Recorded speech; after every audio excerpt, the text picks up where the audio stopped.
Welcome to my art channel, and thank you so much to Squarespace for continuing to support this channel and making this content possible. So, as the title suggests, I will be telling you a story about this ordeal that I went through over the weekend at Fan Expo. But before I do that, I'm just going to tell you what this illustration is and what the rest of the video is going to be. So, I was doing a lot of searching through my old YouTube folders, and there are quite a bit of folders of footage that I found that I haven't used for this reason or another. So I wanted to start sharing some of those with you here and there, and this is the first one that I wanted to share. I think the reason why I didn't use this footage back when I actually made this illustration a couple of years ago is because I wasn't able to capture the whole thing for whatever reason. So there's just a bit of it missing at the end, but I thought it would be a shame to let this footage go to waste because I thought it was a really interesting illustration process, and I thought it would be great to share with you because it was actually a bit more experimental than most of my regular work. As you will see, I use some masking fluid. I start with pencil, and then I introduce some inks like way later on in the process. I use different colored pencils for the line work, etc. It's all pretty self-explanatory, but do let me know if you have any questions about the process in the comments and I will answer them. I'm probably going to talk about it in a bit after I'm done with the story, but yeah, before I take too long talking about this, I will tell you what happened to me over this weekend. So, this past weekend, I attended a local convention called Fan Expo Toronto, and I had my phone stolen right out of my pocket. This was so crazy. Nothing like that has ever happened to me. Ever. Actually, I've never really lost my phone, never had it stolen. I've definitely left my phone at places many times, but there was always either some kind person who let me know that I left my phone behind, or I went right back and was able to get it without any issues. So this was definitely a first for me. So here's basically what happened. It was a pretty hectic day. Like, in general, this convention is huge. It's kind of all over the place. I guess it's mostly oriented towards comics and games maybe, or something like that, but overall it's like all sorts of fandoms colliding, I suppose, and it's just thousands and thousands of people. It's a gigantic venue where it gets so cramped that going from point A to point B, like using a washroom or something, may take like half an hour depending on where you're located in the artist alley.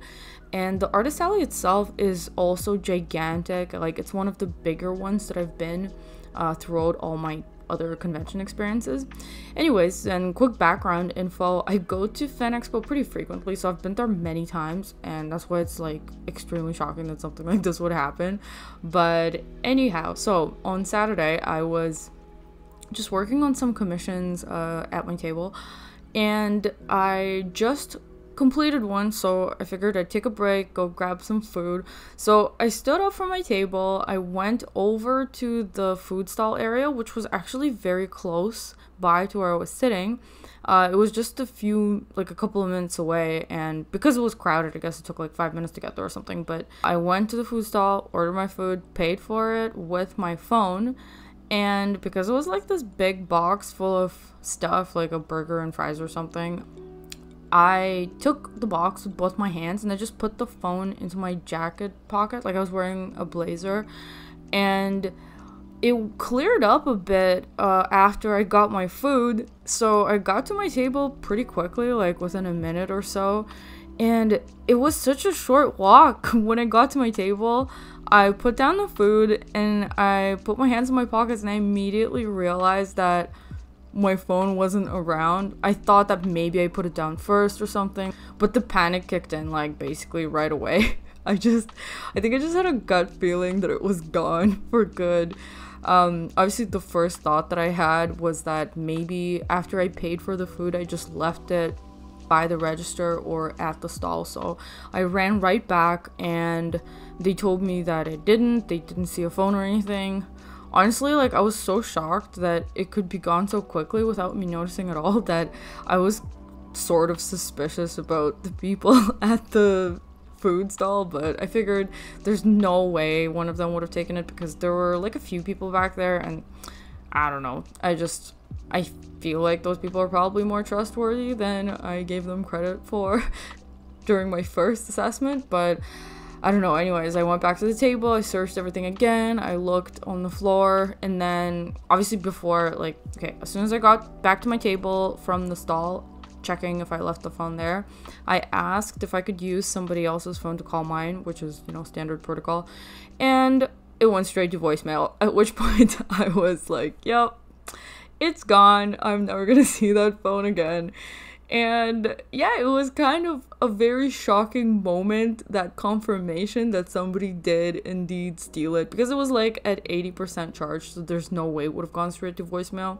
So it was deliberately turned off in order to prevent me from calling it or finding it. So man, I really didn't know what to do, because something like that's never happened to me before. And I mean, I'm not gonna go on and on about how shocking it was and how confused I was and totally at a loss for what to do next.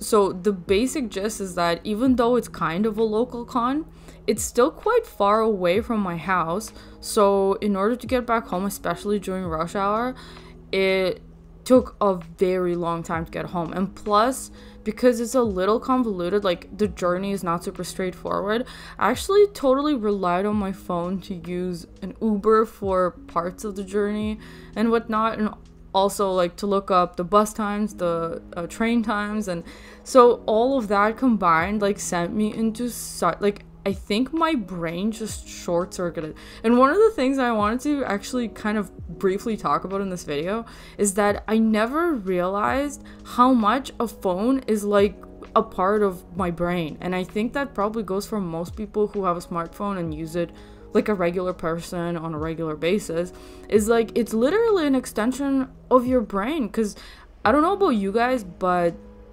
I really Google things a lot. Like I Google every single thing that goes wrong, or like any sort of health symptoms, any sort of question. Like I use Google like 1,000 times a day probably, and it's insane because literally the first impulse that came to my mind was to Google what to do when you lose a phone. Like it's that insane. So I'm just like, okay, I don't have a phone, I can't Google anything, I can't call anyone, don't remember like anybody's phone numbers, which is also wild because I actually used to remember like most close people's phone numbers, but at this point I literally only know one, which is my mom's and my brother's actually, so two, because they've never changed their phone in the last like 20 years or something.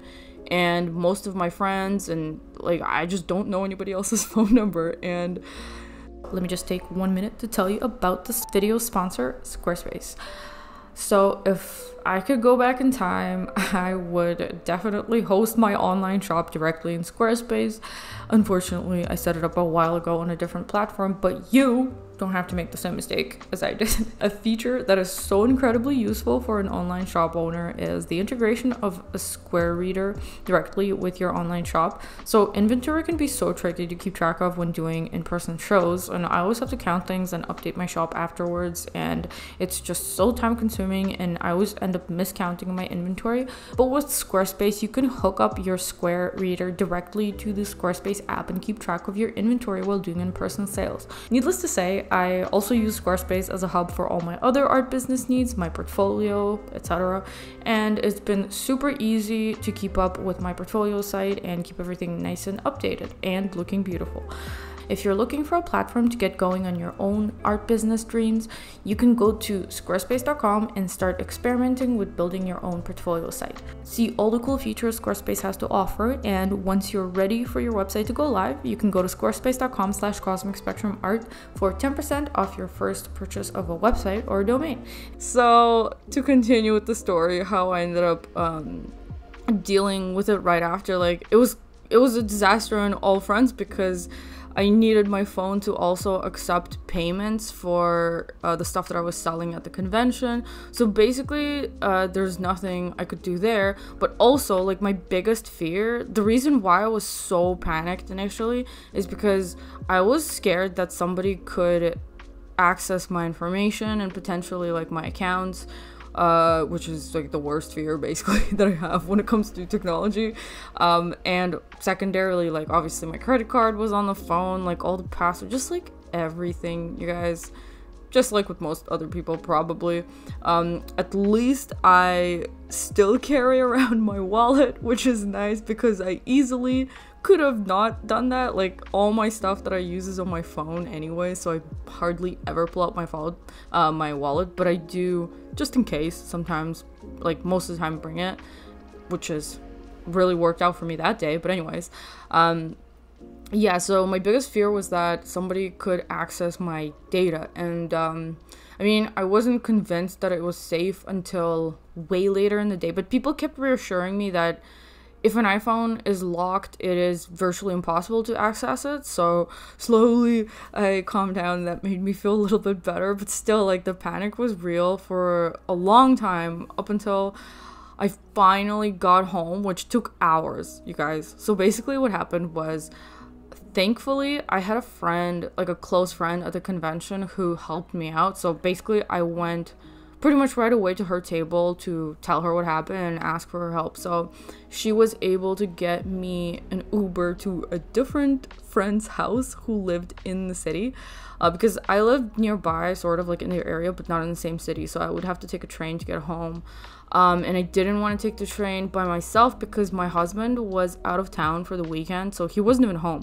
Like, if he was home, I would pretty much just try to contact him, get him to get into my iPad, lock the phone, and just kind of be done with it. Probably stay the rest of the time at the convention or whatever. But yeah, the second reason why I went into full panic mode is because my husband wasn't even home. There was nobody else home. Couldn't contact anyone to... And then also, when I tried to log into my... iCloud account from my friend's phone, it locked me out, so I wasn't even able to do that. And obviously I couldn't access it because I didn't have any other devices or any devices on me at all. So, you know, like all the two-factor authentication stuff and all the security options are great, but losing the phone can really throw a wrench in that, because it becomes really difficult to kind of access anything. But thankfully it wasn't too bad in the end, because I do have an iPad which is also linked to my Apple account, and then I have my other stuff at home anyways. So because it was rush hour, it took me about an hour to get to my friend's house, who lived only like 10-15 minutes drive away from the convention center. So that was like the most excruciating ride of my life, because I was so paranoid about my phone and I couldn't talk to anyone, and I had like nothing to do but just sit there and wait in basically standstill traffic. I was talking to my friend when I came to her house. She was like thinking to herself, what is happening? Because my other friend Chris, who was at the convention, shared the Uber ride with my friend Louisa, whose house I was going to, and she was just watching like the progress of the Uber, and it wasn't moving for like half an hour. It was stuck in the same place. So that was kind of funny, but also super stressful. But anyways, once I was able to connect with my friend at her house, she came with me to my house. Took us another hour to get home from there, which is ridiculous. Again, just the worst timing ever. It was rush hour, but I mean, the rest of the story is pretty boring, because once I got home and was able to disable my phone, which unfortunately was offline and there was no location available, so pretty much I don't think it's ever gonna come online again, but just in case, I set it to like self-destruct mode, essentially, to wipe itself when if it ever comes online. And it hasn't since. I've been checking a couple times a day, but it's just been permanently appearing as offline. And I'm assuming it's just gonna be like sold for parts or something. It's very unfortunate. I've only had this phone for about 8 months or so.